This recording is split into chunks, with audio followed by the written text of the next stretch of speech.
বিনা কারণে তথা স্বার্থের হেতু হিংসা করা অধর্ম পার্থ।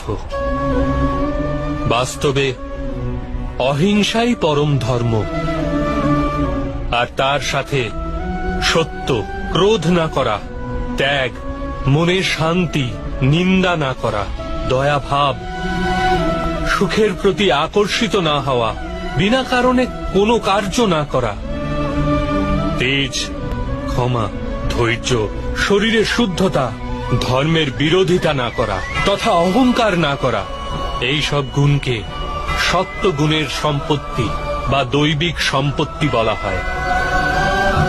এর দ্বারাই মানুষ পরমাত্মার অর্থাৎ আমার ভক্তি করতে সক্ষম হয়, জীবনের কর্তব্যকে বহন করে চলে, ধর্মের স্থাপনা করে চলে, আর কর্মফলের আশা পরিত্যাগ করে জীবন যাপন করে।